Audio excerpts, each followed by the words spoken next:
read Please through them note the today call is being recorded. and have, Johnny and I kind of go back and forth, made a little poster of the laws, but they're all pretty powerful and we might do individual sessions on each one. I think of this thing like black card. Like if you go to americanexpress.com and look for a black card, you can't find it. So if you go to owntheframe.com, you don't find this room. You don't find it anywhere. You don't even find this book. But all of you can help. So if you've ever had value from, either one of us, you doing a post. Now, if you think it's cheesy to have 5 copies of a book in your office, you're probably right. But what's the highest frame location where, I mean, you feel strong? I don't know if that's the gym or test driving a Rolls Royce or I don't know what it is. Wearing a boss hat is probably not the high frame. I'm trying to change my habits. I'm from Los Angeles though, so like I grew up in the media business. There's no excuse. But yeah, I mean, the best way you can help us is to review. I don't know why we only have 13 reviews now because I know probably at least 50 of you have reviewed. If you do post, that's awesome. If you want both Johnny and I to give you a session together worth $2,000, grab 5 copies of the book, put up a post somewhere, and we will do that. So that's kind of a cool giveaway. Johnny, are you on the line? I am. Can you see me? Ah, there you are with your squid. Yeah. What's on your mind, man? What's going on? Today's the day. I sound excited. Yeah, I was just running for the meeting. I forgot my watch. I'm normally wearing like some crazy watch to see if anyone can spot it, but I've just forgot it on the way out. Um, so yeah, what's going on in my mind? Yeah, it's a whirlwind. It's great. I think we've been choked a little bit with Amazon's algorithm somehow, but it will prevail. The We frame will got, prevail. yeah, we got sex tagged, which is not playing well in Germany. They're throttling our reviews. You couldn't make it up, could you? But Yeah, it's good. The frame will prevail. It has to, right? it has to. We can get back on track. Yeah. Yeah, it's good. We just need everybody's support. I know there's people in here who have just been massive evangelists and advocates, and you know who you are, and you're really super appreciative of that. And hopefully, this little niche thing will reach farther corners of the world, and it starts here. Yeah, so you're all going to be contacted by 3 ghosts. Okay, that's the wrong time of year. But yes, we want you to review. We want you to post. We're willing to give back and give you a free session. Today, though, we wanted to go over the 10 principles of the frame. Now, we could have done 10 principles of the frame as a book, but it seemed very linear. So we didn't want it to look like a Robert Greene book and have 48 laws of power or one of these listicle. So we did a lot of things like you're all thinking frame and people are like, it should be a square frame. I'm like, yes, your mind is breaking. It is a circle. Yeah. And then we close the Enzo. So there's a lot of that. There's a lot of encoding in the bug because basically you wrote the thing and then Johnny and I spent 50 hours, easily 50 hours editing it, debating it, changing all the holding the frame sections, different historical contexts. So let me jump into that. I will share, Johnny, and if you can narrate. So here's actually going into the book. Can everyone see my screen? Awesome. So yeah, Yep. I want to kick it to you on this, Johnny. What You do want these me to laws kind mean of to you? you Yeah, I'm want me gonna. to, you don't want me to read this verbatim. You want me to kind of give some bits, you want me to give an overview. Yeah, we're gonna go through each one, and we only have about 25 minutes, but we just want to teach it. So what is the law of non-neediness mean to you? Well, it's right at the top of the tree. It's kind of, I was talking to a client the other day and I said you could think of this. You could think of all of frame kind of as indifference if you wanted one word, another word. And it's kind of indifference to your own emotions and indifference to the good opinion of others, um, and indifference to the outcome. And I think in all those three things is effectively non-neediness, and it's the essence of the frame. It's what underpins everything. And I know that Mario was in the group this week, and he said, "What about if you're desperate and you can't feed your kids and you really need it? That's when you need to be the least needy, because the outcome doesn't care your situation. Almost the universe doesn't care whether you can eat this week or not. So you have to. It's at the hardest time. It's almost like the secret stuff that you talk about. The time that you need to believe the most in this kind of stuff is when you're on your backside. Like Conor McGregor always says, it's easy to be positive when you're winning everything in sight. It's when you're getting beaten and you're broke that you need to be at your best. So it's the same thing. It's like total detachment from the outcome. Um, Absolutely. I don't need anything from anyone. I've already got it all. And I take that into every interaction with every human being that I meet, sales or otherwise. Yeah. Well, the average American reads one book a year. The average CEO reads 60. So what does that say? So we're going to make you all read today. So that's fun. Need is the scent of fear. It leaks into your voice before you speak. It seeps into your stance like a wet shirt. Love that. Number two. Now we're into the law of signal. Maybe we'll just split these half and half. Johnny, Yeah, yeah. you do Go one, I'll for do it. one. Yeah. Um, so this is signal is the transmission before words. It's the tempo of your walk, the precision of your gaze, the stillness of your breath. So you radiate a signal before you even speak. I mean, what is it? 80% of communication is body language. If I'm slumped over, if I'm power posing, right? But they study political leaders, right? And they call it economy of movement. If you watch the great leaders from democratic to despot, they don't move their upper body very much when they speak. There's a power to stillness and calmness in delivery. See that with consultants, attorneys, anybody you're going to spend $1 million with, unless it's like Jordan Belfort, he's pretty hyper. So yeah, that's my view of signal. It's how you carry yourself. It's interesting, right? I met Sophia Loren at the Beverly Hills Hotel when she was in her 70s. I must have been in my mid 20s, which was kind of interesting. And what was most interesting about her was how she carried herself. How would you say, Johnny, that this signal radiates? Yeah, I mean it's in everything though, isn't it? It's kind of easier to think about when you're walking into a room because then there's body language and all this kind of stuff, but then there's the element that's preeminence of, well, how does all that stuff happen in a situation where you're not interacting with other human beings face to face? And it's kind of the way that a lot of us prospect or put ourselves out there. So a lot of it is kind of, in my view, seeding that. How do you become preeminent? Um, how do you signal things before a meeting or when a meeting's booked or in the content that you put out there that allows people to receive you differently and, no matter the medium? Yeah. Then we get into the law of cold command. Yeah. So everybody wants to be liked, and particularly salespeople want to be liked. And wanting to be liked gets in the way of everything because it makes us apologetic and it makes us want to soften the blow before anything we do. So we inadvertently kind of, and in England we do this a lot, it's always like, sorry, please, thank you, sorry, please, thank you. In America, it's crazy. Like no one says, can I have a beer, please? Thank you. And it's just get me a beer, which is always culturally strange. But so we're kind of so far the other way, but we want to soften the blow with everything we do. So we want to send a cold in-mail to someone or a cold DM or an email. The first thing we want to do is say, thanks for connecting. It's almost like Tourette's or, good to meet you or how's your day or, jumping on a discovery call like, how's the weather? It's just some way of protecting yourself. You're almost kind of preparing for impact, but it's just not.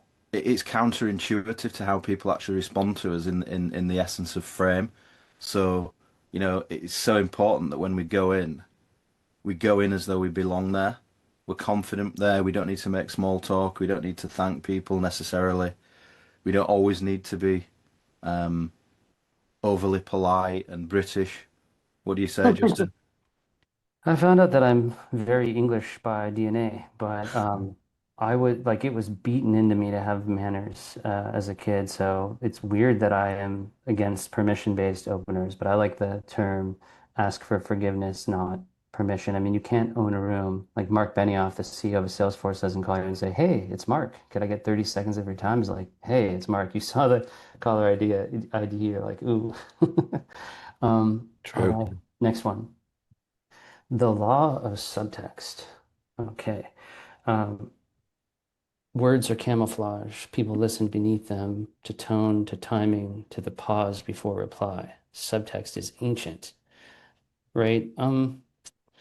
Yeah, so I guess this is about tonality and the subtext of what you insinuate and the intention or gravity behind how you speak. And my mentor, Tony Hughes, calls this gravitas, right? There's gravitas and there's acumen. And if you don't have either, you're kind of an empty suit.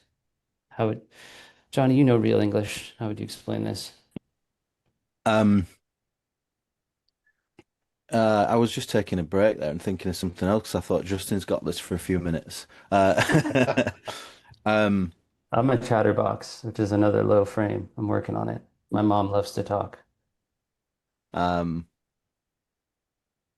yeah, I mean, I suppose it's subliminal behavior, isn't it? It's kind of it's what you give off underneath all of that stuff, and I think we overtalk. I think everybody overtalks. We try to say too much. We talk ourselves out of sales. We talk ourselves out of deals. Um, and powerful people use words very carefully. Um, you'll find sometimes I think even the most threatening people speak very little, and your natural reaction is to fill their silence.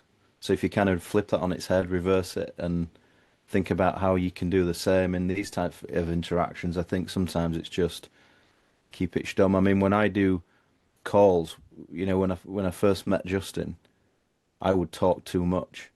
But then when I monitor my calls, I want to see the other person speaking 80% of the time. And then I know I'm winning in that interaction. So it's a good way to mirror, to monitor it. Yeah, I did all these job interviews. I got really good at it, and I found that not staring at the ceiling is good. And what I call old man rambling syndrome, when someone asks you, like, Justin, why didn't you go to college? And I just start going for like, 3 minutes, jump on the desk, get out the jazz flute, start. It's just not helpful.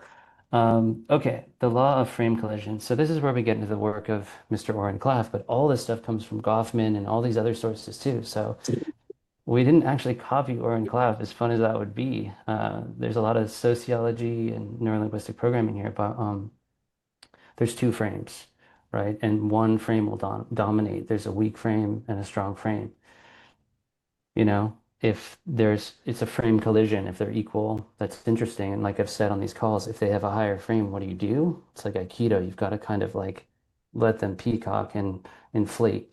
So that's a question for you, Johnny. How do you hold the higher frame? And what happens if you're dealing with a high alpha apex predator, like in the book in chapter 10, where he flies in on a helicopter and puts his feet on your desk? Like, how did you not get to fist fight over that? Well, I mean, part of it was I was very young and I sold my first company. That interaction, I was like 29 years old. So I kind of, I thought I knew everything then, whereas now I realize I know nothing at 42. Um, but so I think some of it's naivety, but I think, you know, sometimes the only thing you can do, here's the irony of this, and a lot of people get this wrong, is it's kind of how can I get the frame? How can I overpower? How can I be the alpha? Sometimes the highest frame thing you can do is let the wolf think that they're the alpha. So sometimes you can, control the frame by allowing them to to do what they think and so that they're winning, if that makes sense. So sometimes it actually is allowing them to feel they've got the frame. And I think that's what I did in that situation is kind of subtle things. I mean, Oren Claff's really like, I'm going to pick up your apple and eat it, which sometimes it's great. But if I'd have done that with this guy, he'd have probably broke my desk in two. So I think sometimes I'm smarter, I'm holding a higher frame because you want to win so badly that the best thing I can do is let you feel like you are. Yeah, and I call that social Aikido or social Tai Chi, right? This one's great, the law of qualification. It's a step for many of us in sales, but you know, most compete to be chosen. The framed one chooses. They do not audition, they filter. They say, let's see if you qualify. This was called a prize frame in Pitch Anything or in, dating psychology. But I see Johnny do this all the time. I'm like, hey, Johnny, I'm going to do 50 discovery calls. He's like, cool. I'll pre-qualify them and just do the 10 that want to meet with me. This type of mentality. It's not always like that. There's a Goldilocks zone in overqualifying and underqualifying. So there's a good question. Even the meta, Johnny, how do you qualify and when have you qualified too much? How do Yeah, you filter?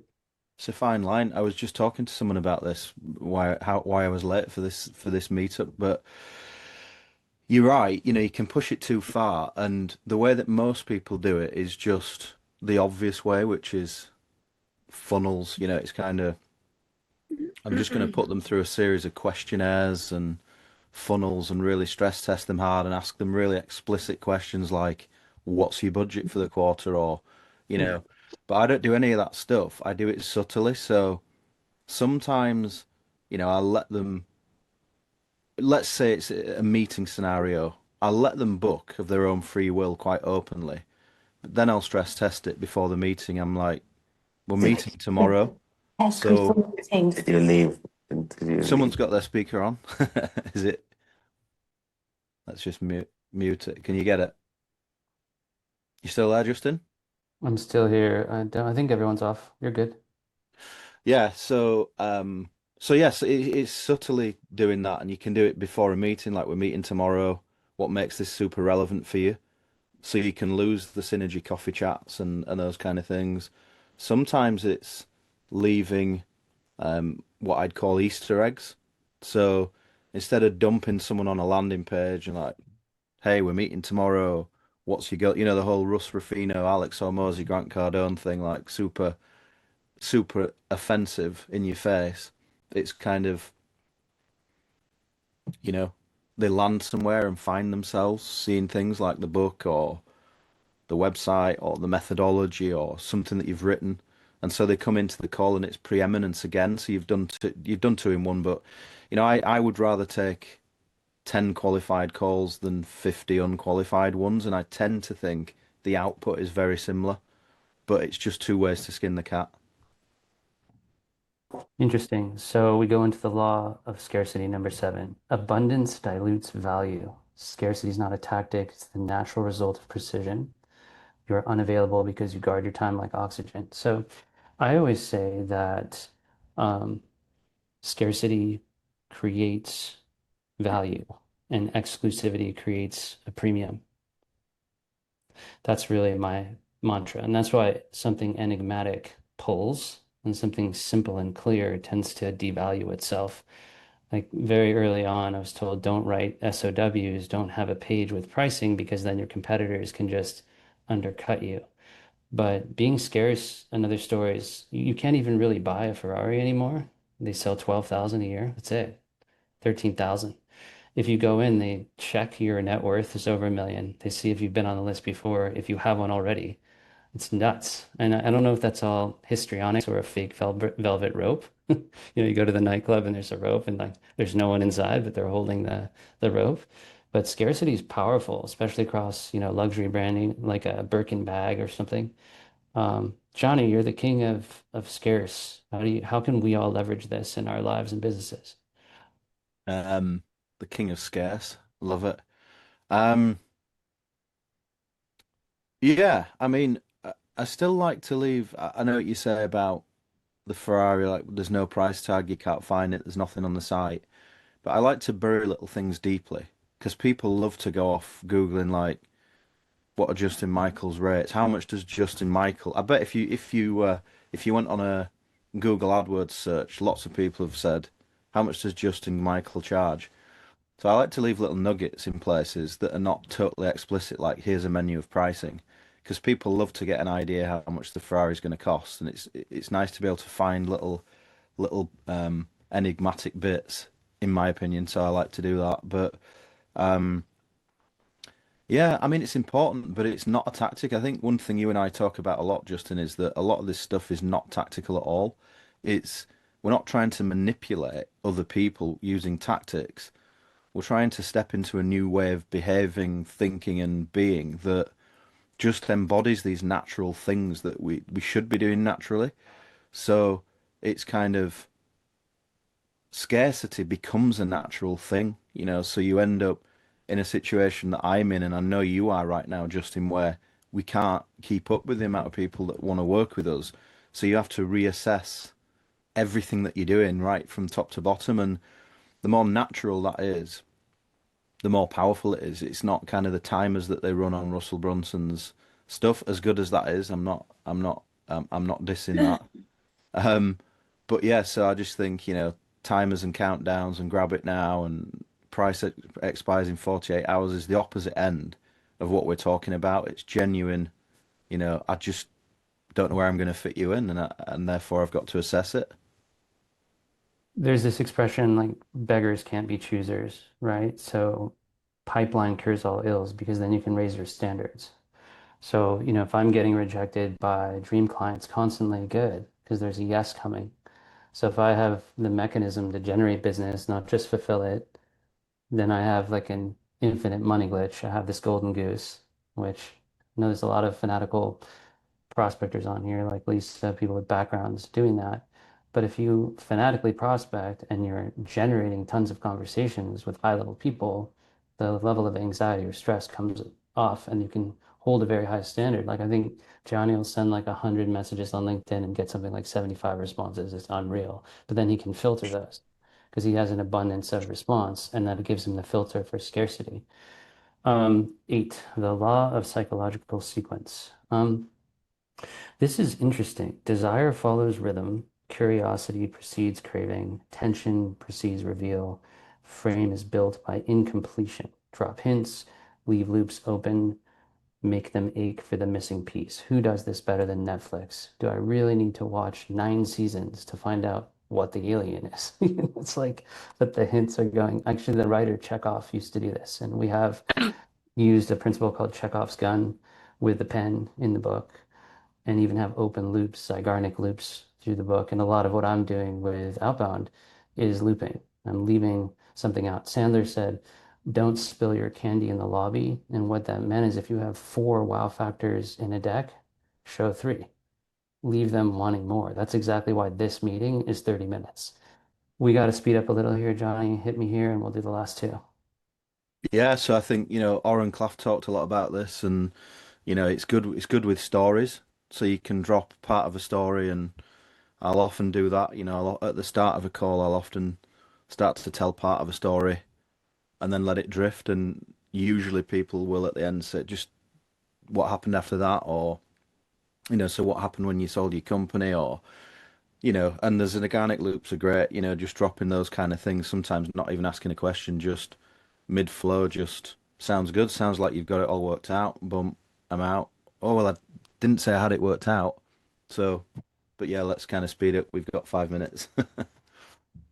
So yeah, I think this is one of the coolest things. Like if I thought of 2 things in this book, one pre-frame, no one has ever talked about how Napoleon composed himself. Like what was it like before Churchill gave a speech? Maybe they have, but I haven't seen that in a book, and I've read too many books. So the other thing though is when your frame is breaking, when I don't know, how do you regain your frame? You have a strong frame, but you have a moment of vulnerability. That's fine. It's also good to be vulnerable. We're not trying to build Terminators. I'm a big fan of Brene Brown and Daring Greatly. So even the unshakable lose the frame. The difference is recovery speed. The frame one slows his breath, says less, and waits. One of the most powerful things you could ever do on a sales call is just pause. I do that a lot in my cold calls. Actually, if Avi's on here, he loves to do that. He'll just state something and wait 1 second, 2 seconds. It's really powerful. How do you recover in real time? Johnny, do you bite your lip, rub a lucky rabbit's foot? What's your style? Just depends.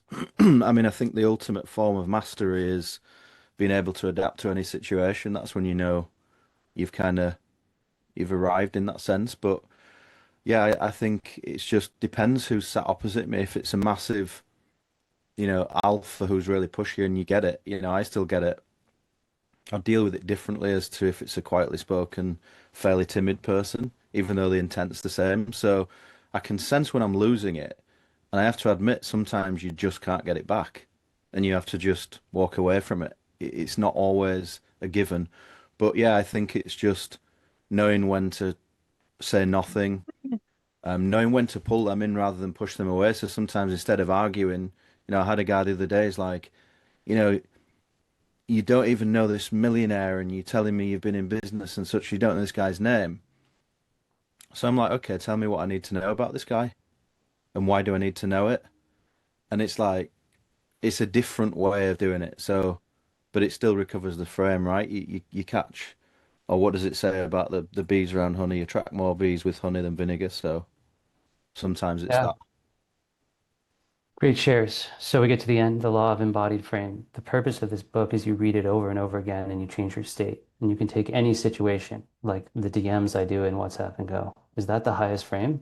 Probably not. I just like George Michael. What can I do? It's late at night. But yeah, you can take any situation and embody this. And we're all trying to raise our frames. We're all quirky and eccentric and vulnerable and different. But the whole purpose of this is even within reading a few chapters, you're like, oh, who am I at my core and how I want to show up for life? And am I going to give 110%? And I'm going to show up to these situations with the highest frame. So, right, this is the final stage. Frame becomes cellular. You no longer hold it, it holds you. Your presence precedes you. People align before you speak. Think about Mark Cuban. Think about, I don't know. I don't know if he would even be a politician, but someone that you really admire in history, Nelson Mandela. Think about his frame. Think about the Dalai Lama, that feeling of just pure love to even meet that person. When I met Eric Clapton, I bowed because I had nothing to say to the guy. I'd been studying for so many years, I was just overwhelmed. So we got to embody this. Johnny, take it away. Maybe we can make some asks of the group because we really do need your help. We're at a critical moment. Yeah, I used to have this thing someone bought me, and I don't know what happened to it. I think my wife threw it away, but it used to say, "What would Elvis do?" And it's kind of because I love Elvis, and I'd think, man, what would Elvis do? It's the coolest thing, and it's the same with this. It's like, what would this person? We've all got heroes and people we admire, particularly in business. So before we do anything, it's like, what would they do? I still do it now. What would Ray Dalio do in this situation? What would Logan Roy do? So that's it. And ultimately, you wake up one day and you're just doing this stuff, and you've come back to your essence because it's already in you. You're not learning this stuff; it's there. It's just getting back to it and unlearning a lot of the stuff that we've been taught in selling, deal making, negotiations, interactions, social, the social stuff we've been taught. Um, and yeah, as Justin said, I think this book is pretty special. We think it is. It was special writing it.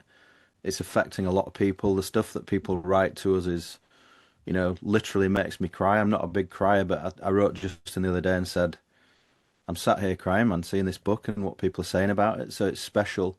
I think it'll outlive us. Um, and it all started in this group. We give a lot of our time. We gave a lot of time to the book. Hope we give lots of time to you guys. We don't ask a lot in return, and all we ask is give this thing a kick for us. Help us get some traction. Does that take it away? Can I say any more? Yeah, I would just say I'm a very eccentric and unusual character because in the first 2 years of my business, I did everything really predictably. And then I found that Earl Nightingale quote where if you look at a market and you look what 1,000 people do the opposite. One of the greatest places to look for the opposite is raising the frame because you'll find a lot of what you see in sales, marketing, coaching, services is low frame activities that are disguised as a high frame, high ticket. So do the opposite, read the book, reread the book, pass it around, spread it, treat it like a black card, review it, and post about it. And we're going to get deeper. This is a slightly academic meetup. Finally, I know a lot of you are craving it. Fiona, anyone have any feedback? We're done, but anyone want to say anything? Thank you for all you guys are doing. Thank you. Yeah, Thanks for being part of it. congrats on the launch as well, guys. Great piece of work. Yep. Thanks a Thank you. lot. Thanks, Yeah, well everyone. done. Thanks for being here. Appreciate the added color.